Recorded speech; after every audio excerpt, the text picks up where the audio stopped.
Good morning students. आज हम moral science में चैप्टर नंबर 3 पढ़ेंगे जिसका टाइटल है करेज। करेज यानी हिम्मत, साहस। इसका थॉट भी बहुत अच्छा है। Man can not discover new oceans unless he has the courage to lose sight of the shore. कि समुद्र में के किनारे पर खड़े रहकर हम समुद्र की खोज नहीं कर सकते। यानी समुद्र की खोज करने के लिए, समुद्र के बारे में जानने के लिए हमें किनारे को छोड़ना ही पड़ेगा। ऐसे ही हमारा जीवन भी है।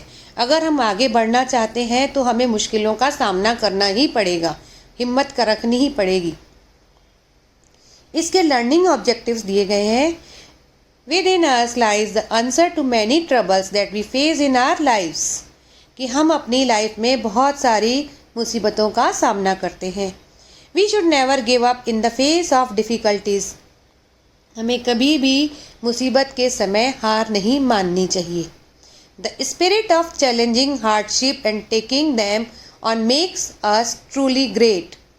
कि हम मुसीबतों का सामना किस तरह से करते हैं, उनको किस तरह से स्वीकार करते हैं, वही हमें सफलता दिलाती हैं। We must have the courage to take on new responsibilities and challenges. हमें नई नई जिम्मेदारियां और चैलेंजेस लेने का साहस रखना चाहिए। No hurdle is big enough to break a person who has the courage to fight।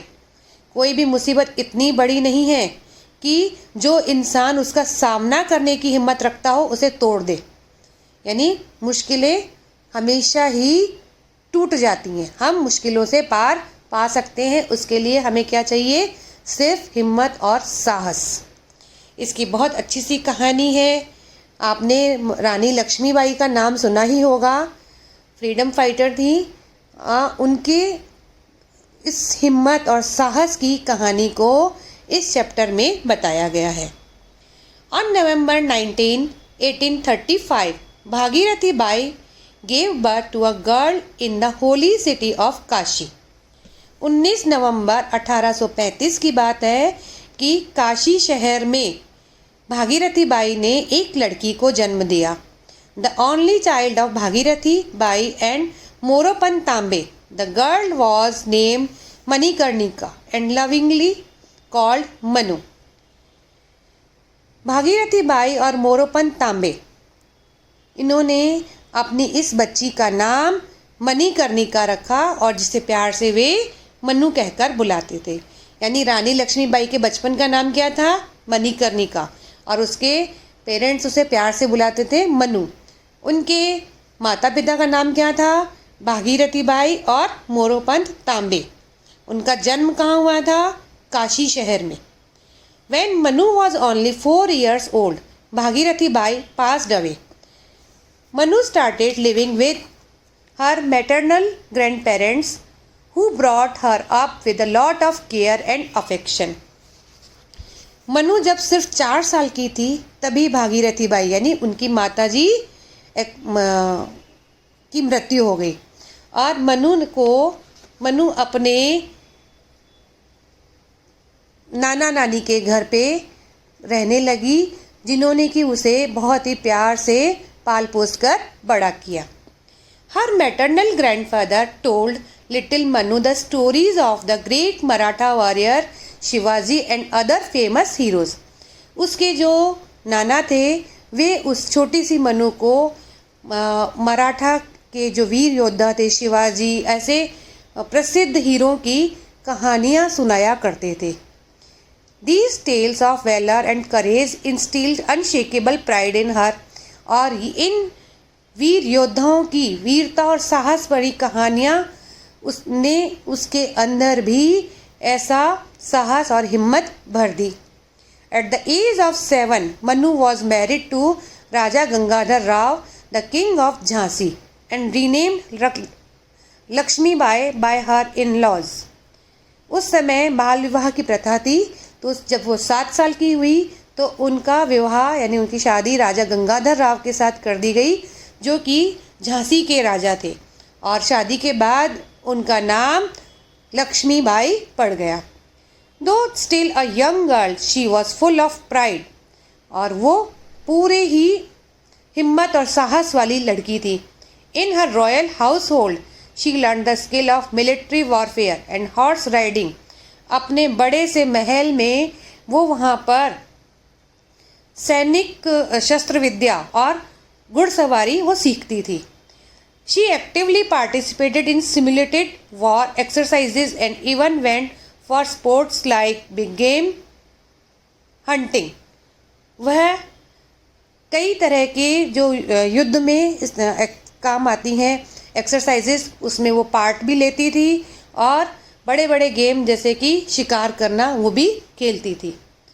In 1851, Rani Lakshmibai gave birth to a son, but he died when he was 4 months old. 1851 में 1851 में रानी लक्ष्मीबाई ने एक बेटे को जन्म दिया, लेकिन जब वो 4 महीने का था तभी उसकी मृत्यु हो गई।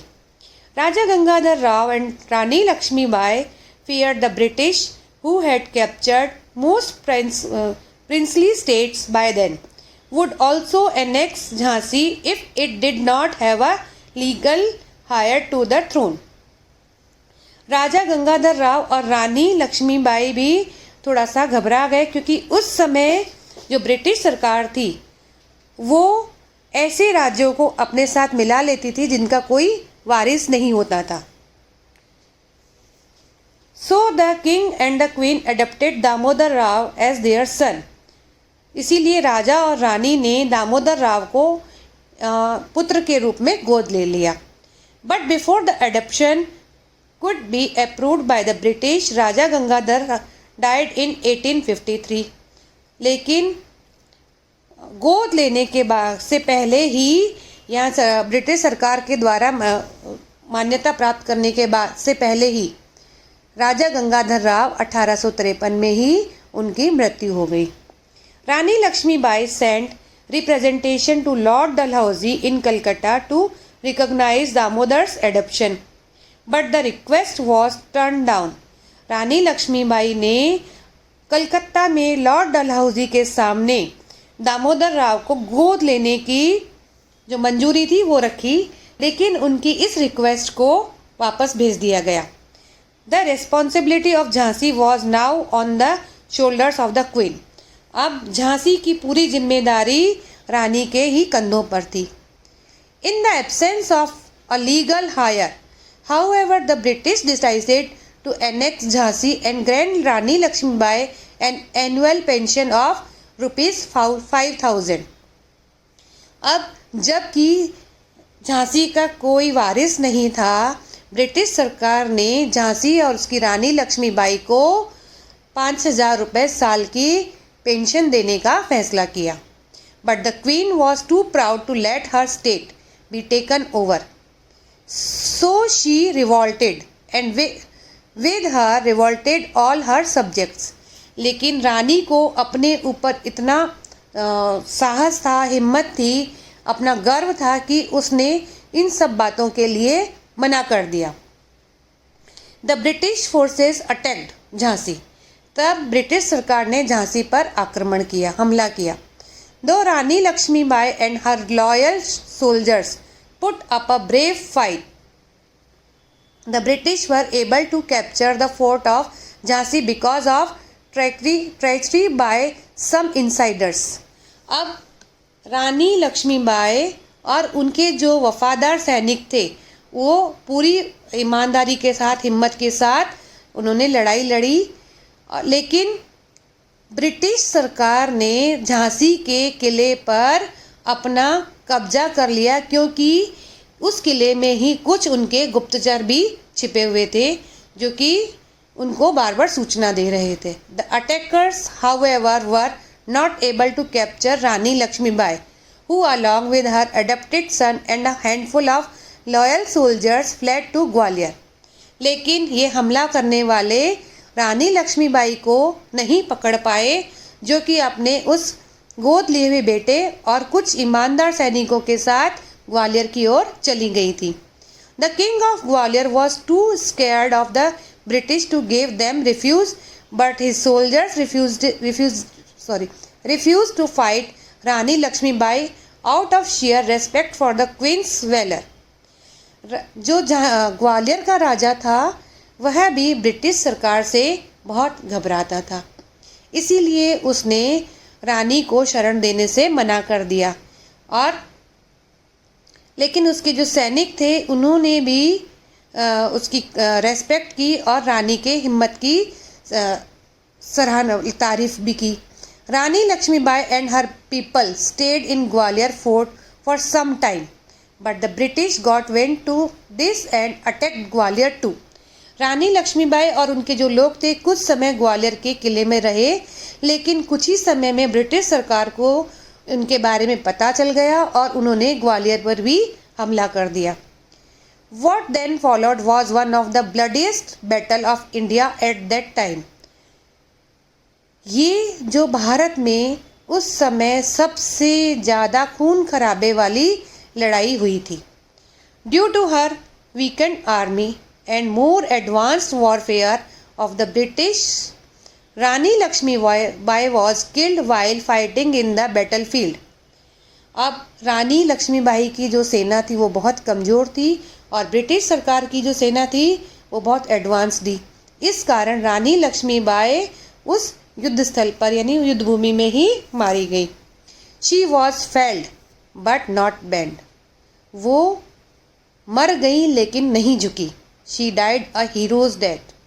वो एक हीरो की मृत्यु को प्राप्त हुई यानी कि शहीद हो गई। Remember today as a symbol of valour, Rani Lakshmibai has been subject of many folklores and ballads in India. आज भी वीरता की सिंबल के रूप में रानी लक्ष्मीबाई को याद किया जाता है। उनकी कहानियों को पूरे इंडिया में सुनाया जाता है। These stories about her courage and supreme sacrifice for her motherland make her an immortal warrior in the country's history. उनकी जो कहानियाँ हैं, साहस और वीरता की, बलिदान की कहानियाँ जो उन्होंने अपनी मातृभूमि के लिए किया, आज ये हमारे देश के इतिहास में अंकित है। यानी एक स्त्री होकर उन्होंने अपनी मातृभूमि के लिए किस तरह से अकेले ही लड़ाई लड़ी, ये उनके साहस और वीरता को दिखाता है, जो आज हम इतने सालों बाद भी उनको याद करते हैं। यही साहस और वीरता हमारे अंदर भी होना चाहिए कि हम अपनी लाइफ में आने वाली हर मुसीबत का सामना कर सकें। Thank you.